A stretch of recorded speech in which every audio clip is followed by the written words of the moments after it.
Chapter 2। यहां पर कुछ टर्म्स हम देखेंगे जो सॉल्यूशन को बेहतर समझने के लिए है। सॉल्यूशन एक्वियस सॉल्यूशन होता है, नॉन एक्वियस सॉल्यूशन होता है, डाइल्यूट सॉल्यूशन होता है, कॉन्संट्रेटेड सॉल्यूशन होता है। तो ये सारे सॉल्यूशन समझने के लिए हमें यहाँ कुछ टर्म्स पढ़ेंगे। कुछ छोटे छोटे टर्म्स हैं लेकिन ये बहुत ही जरूरी है समझने के लिए। जब हम आगे बढ़ेंगे 10th 11th 12th में तो ये सारे टर्म्स समझने के बाद हमें कुछ अच्छी तरह से aqueous, non aqueous, dilute, concentrated solution को हम समझ सकेंगे। तो यहाँ पर हमारा आज का टॉपिक है aqueous and non aqueous solution. तो एक्वियस सॉल्यूशन किसे बोलते हैं, नॉन एक्वियस सॉल्यूशन किसे बोलते हैं। तो एक्वियस सॉल्यूशन की बात करेंगे यहाँ पर। एक्वियस सॉल्यूशन और सॉल्यूशन जिस सॉल्यूशन के अंदर वाटर सॉल्वेंट की तरह एक्ट करता है, मतलब कि वाटर यहाँ पर सॉल्वेंट की तरह एक्ट करेगा। जो सॉल्वेंट की तरह एक्ट करता है वाटर, उसे हम बोलते हैं, उस सॉल्यूशन को हम बोलते हैं एक्वियस सॉल्यूशन। मतलब बच्चों यहाँ पर हमारा जो वाटर है वो सॉल्वेंट की तरह एक्ट करेगा। मतलब सॉल्वेंट जिस चीज का प्रपोर्शन सॉल्यूशन के अंदर ज्यादा रहता है उसे हम बोलते हैं सॉल्वेंट। तो यहाँ पर वाटर हमारा सॉल्वेंट है और उसके अंदर हम कुछ सॉल्यूट डालते हैं। मैंने यहाँ पर एग्जांपल दिया है कॉमन सॉल्ट इन वाटर। मतलब सॉल्ट जो हमारा सॉल्यूट है उसको हम वाटर के अंदर डालेंगे तो वो जो सॉल्यूशन बना है उस सॉल्यूशन को हम बोलेंगे एक्वियस सॉल्यूशन। तो एक्वियस सॉल्यूशन हम किसे बोलते हैं कि वाटर जहां पर सॉल्वेंट की तरह एक्ट करता है उसे हम बोलते हैं एक्वियस सॉल्यूशन। तो बच्चों मैंने यहाँ पर आपको एग्जांपल दिया, जब सॉल्ट को हम वाटर के अंदर डालते हैं तो वाटर का प्रपोर्शन ज्यादा रहता है और सॉल्ट डालने के बाद जब वो सॉल्यूशन बनता है तो उसे हम बोलेंगे एक्वियस सॉल्यूशन। यहाँ पर हम दूसरा टर्म देखेंगे नॉन एक्वियस सॉल्यूशन किसे बोलते हैं। तो non aqueous solution any other liquid, यानी कि वाटर के सिवा कोई भी लिक्विड जब सॉल्वेंट की तरह रिएक्ट करेगा, एक्ट करेगा, उसे हम बोलेंगे नॉन एक्वियस सॉल्यूशन। तो नॉन एक्वियस सॉल्यूशन हम किसे बोलते हैं, जब एनी अदर लिक्विड सॉल्वेंट की तरह रिएक्ट करता है, एक्ट करता है, उसे हम बोलते हैं नॉन एक्वियस सॉल्यूशन। तो बच्चों मैंने यहाँ एग्जांपल दिया है आयोडीन इन अल्कोहल। मतलब आयोडीन यहाँ पर हमारा सॉल्यूट है, अल्कोहल हमारा सॉल्वेंट है जो लिक्विड स्टेट में रहेगा, उसके अंदर हम आयोडीन डालते हैं तो यहाँ पर अल्कोहल जो है वो सॉल्वेंट की तरह रिएक्ट करेगा, उसे हम बोलेंगे नॉन एक्वियस सॉल्यूशन। जब आयोडीन और अल्कोहल दोनों मिक्स हो जाएंगे, जब सॉल्यूशन बनेगा उसे हम बोलेंगे नॉन एक्वियस सॉल्यूशन। तो बच्चों यहाँ पर हमने दो टर्म्स देखे, एक्वियस सॉल्यूशन किसे बोलते हैं, नॉन एक्वियस सॉल्यूशन किसे बोलते हैं। एक्वियस सॉल्यूशन मतलब बच्चों जहां पर वाटर सॉल्वेंट की तरह एक्ट करता है उसमें हम सॉल्यूट डालते हैं। मैंने आपको एग्जांपल दिया कि वाटर के अंदर हम कॉमन सॉल्ट डालेंगे तो जो सॉल्ट है हमारा वो सॉल्यूट है और जो वाटर है वो हमारा सॉल्वेंट है। तो जहां पर वाटर सॉल्वेंट की तरह रिएक्ट करता है और जब सॉल्यूशन बनता है उसे हम बोलेंगे एक्वियस सॉल्यूशन। और एनी अदर लिक्विड मतलब कि वाटर के सिवाय कोई भी लिक्विड जब सॉल्यूशन बनाता है उसे हम बोलेंगे नॉन एक्वियस सॉल्यूशन। उसका एग्जांपल मैंने दिया है आयोडीन इन अल्कोहल। देन हमारे पास दूसरी टर्म्स है concentrated and dilute solution. Concentrated solution किसे बोलते हैं, डाइल्यूट सॉल्यूशन किसे बोलते हैं। तो यहाँ पर देख सकते हैं आप बिटवीन द टू सॉल्यूशन हमने दो सॉल्यूशन लिए हैं, एक के अंदर सॉल्यूट का प्रपोर्शन ज्यादा है और एक के अंदर सॉल्यूट का प्रपोर्शन कम है। तो जिसके अंदर सॉल्यूट का प्रपोर्शन ज्यादा रहेगा उसे हम बोलेंगे कॉन्संट्रेटेड सॉल्यूशन। और जिस सॉल्यूशन के अंदर सॉल्यूट का प्रपोर्शन कम रहेगा यानी कि लेसर प्रपोर्शन रहेगा उसे हम बोलेंगे डाइल्यूट सॉल्यूशन। तो कॉन्संट्रेटेड एंड डाइल्यूट सॉल्यूशन मतलब हमने दो सॉल्यूशन लिए हैं, एक सॉल्यूशन के अंदर सॉल्यूट का प्रपोर्शन ज्यादा है और दूसरे सॉल्यूशन के अंदर सॉल्यूट का प्रपोर्शन कम है।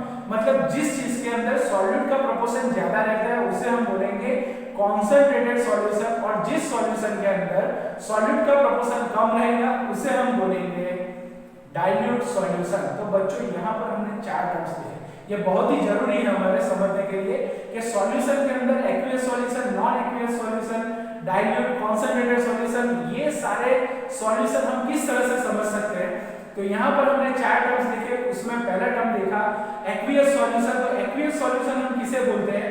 जिस चीज के अंदर वाटर सॉल्वेंट की तरह रिएक्ट करता है उसे हम बोलेंगे एक्वियस सॉल्यूशन।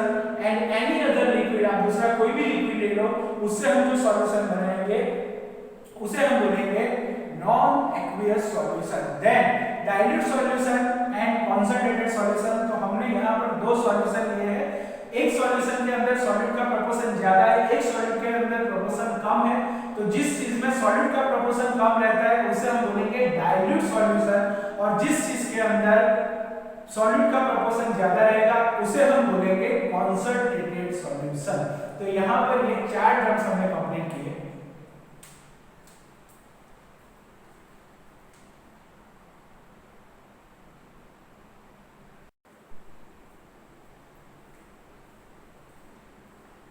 सॉल्युबिलिटी, सॉल्युबिलिटी किसे बोलते हैं? तो सॉल्युबिलिटी समझने के लिए the solution in which particles of solute in grams, जो पार्टिकल्स हमारे रहते हैं, मतलब जो सॉल्यूट हमारा रहता है वो ग्राम के अंदर है, that can B dissolved in 100 grams of the solvent.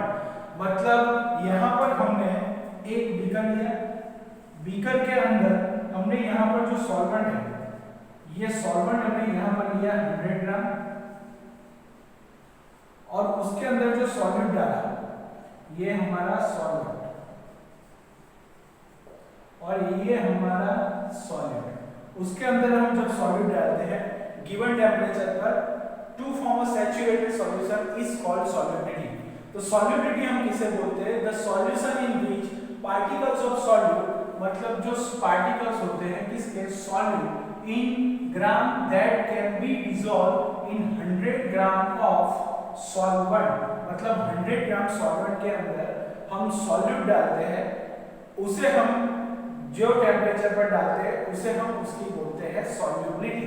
मतलब the solution in which particles of solute in gram that can be dissolve in 100 gram of the solvent, मतलब 100 ग्राम ऑफ द सॉल्वेंट के अंदर हम जब solute को डालते हैं तो उसे हम उसकी बोलते हैं सॉल्युबिलिटी। मतलब वो जो सॉल्यूशन बनता है वो सैचुरेटेड सॉल्यूशन बनता है। तो यहाँ पर बच्चों आप देख सकते हो the solution in which particles of solid in grams that can be dissolved in 100 gram of the solvent at a given temperature to form a saturated solution is called solubility। तो solubility की जो formula है, solubility is equal to weight of solute divided by weight of solvent into 100। तो ये formula आपको याद रखनी है बच्चों। यहाँ पर फिर से एक बार फॉर्मूला देख लेंगे, solubility is equal to weight of solute, weight of solute हमें ग्राम में दिया है, then weight of solvent okay into 100। मतलब बच्चों ये हमारा सॉल्युबिलिटी का फॉर्मूला है।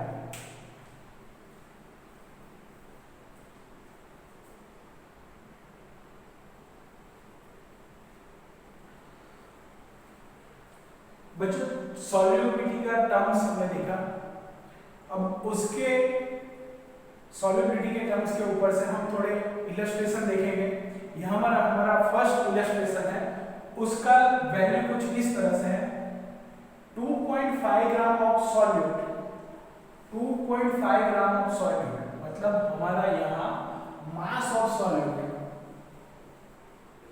मास of solute is equal to 2.5 gram, यह हमारा सॉल्यूट होगा। मतलब बच्चों यहाँ पर जो हमें सॉल्यूट दिया गया है 2.5 gram of solute are dissolve in 25 gram of water to form a saturated solution at 298 kelvin temperature. मतलब यहाँ पर हमें जो टेम्परेचर दिया है 298 kelvin.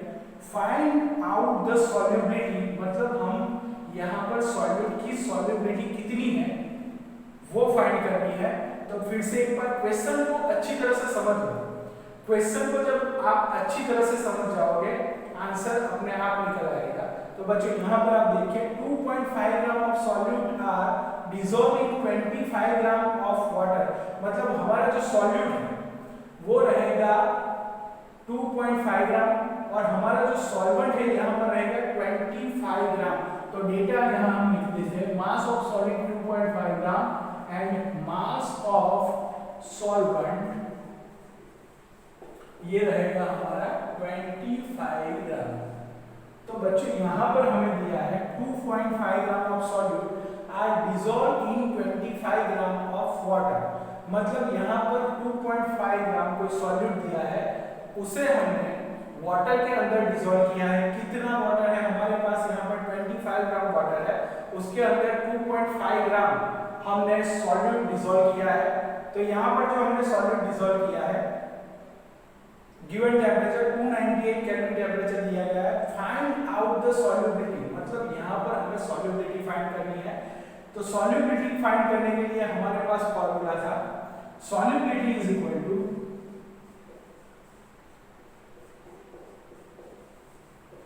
weight of solute divided by weight of solvent into 100। मतलब बच्चों यहाँ पर हमें मास ऑफ सॉल्यूट हमें दिया है 2.5 ग्राम, मास ऑफ सॉल्वेंट दिया गया है 25 ग्राम। तो यहाँ पर हमारा सॉल्युबिलिटी का जो फॉर्मूला है, सॉल्युबिलिटी का फॉर्मूला है वेट ऑफ सॉल्यूट, मतलब जो सॉल्यूट का वेट है वो है 2.5 ग्राम। देन वेट ऑफ सॉल्वेंट हमारा जो है वो है 25 ग्राम इनटू 100। तो वेट ऑफ सॉल्यूट मतलब वेट ऑफ सॉल्यूट हमें दिया है 2.5 ग्राम, तो हम इसे लिख सकते हैं 2.5 gram is equal to 25 divided by 10 gram हुआ यहाँ पर। तो बच्चों यहाँ पर आप देख सकते हैं 2.5 gram is equal to 25 divided by 10 gram. तो हमारा जो फॉर्मूला है, तो फॉर्मूला के अंदर हम रखेंगे 25 डिवाइडेड बाय 10 इंटू 25 इंटू 100।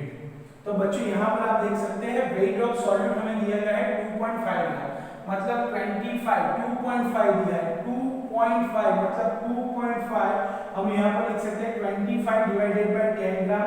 तो 25 डिवाइडेड बाय 10 इंटू 25, जो 25 है हमारा वो है सॉल्वेंट। तो सॉल्वेंट इंटू 100, मतलब यहाँ पर 1 0 कट जाएगा, 25 कैंसिल हो जाएगा, हमारा आंसर यहाँ पर रहेगा 10। आप यहाँ पर लिख सकते हैं ग्राम, यहाँ पर भी ग्राम, तो ग्राम भी यहाँ पर क्या हो जाएगा, कैंसिल हो जाएगा। तो बच्चों आप यहाँ पर देख सकते हैं हमें इलस्ट्रेशन में दिया गया है 2.5 gram of solute are dissolve in 25 gram of water to form a saturated solution at 298 kelvin. Find out the solubility of the solute at this temperature. जो हमें टेम्परेचर दिया गया है उस पर हमें यहाँ पर सॉल्यूट की सॉल्युबिलिटी फाइंड करनी है, मतलब उसकी सॉल्युबिलिटी कितनी रहेगी। तो सॉल्युबिलिटी फाइंड करने के लिए हमारे पास फॉर्मूला है weight of the solute divided by weight of the solvent into 100। मतलब यहाँ पर हमें जो मास दिया गया है, सॉल्यूट दिया गया है 2.5 मतलब यहाँ पर हम लिख सकते हैं 25 डिवाइडेड बाय 10 ग्राम। तो यहाँ पर 2.5, तो जो सॉल्यूट है हमारा वो 25 डिवाइडेड बाय 10 ग्राम हमने ले लिया। मास ऑफ सॉल्वेंट दिया गया है हमें 25 gram. Solubility is equal to weight of solute upon weight of solvent into 100। तो 2.5 मतलब 2.5 gram is equal to 25 divided by 10 gram. तो 25 डिवाइडेड बाय 10 इनटू 25 ग्राम हमारा सॉल्वेंट है, ये हमारा सॉल्यूट है, तो ये कैंसिल हो जाएगा इनटू 100। तो यहाँ पर 1 0 कटेगा, तो हमारा आंसर जो रहेगा वो रहेगा 10। ओके बच्चों, तो जो हमारी सॉल्युबिलिटी रहेगी वो रहेगी 10। सॉल्युबिलिटी हमारी कितनी रहेगी? 10। ये रहा हमारा answer.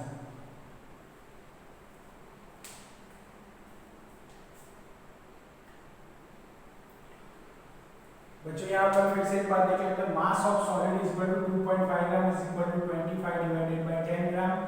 Mass of solid is equal to 25 gram. हमारा फार्मूला है solubility weight of solid divided by weight of solvent into 100। तो यहाँ पर 25 डिवाइडेड बाय 10, आप यहाँ पर कुछ इस तरह से देख लीजिए, मैं फिर से यहाँ पर कर देता हूँ 25 डिवाइडेड बाय 10 इनटू 25। यहाँ पर हमारा रहेगा 25 कैंसिल, यहाँ से 1 0 कटेगा, यहाँ पर 1 0, हमारा आंसर रहेगा 10 ग्राम। ओके बच्चों, तो यहाँ पर हमारा इलस्ट्रेशन कंप्लीट हुआ।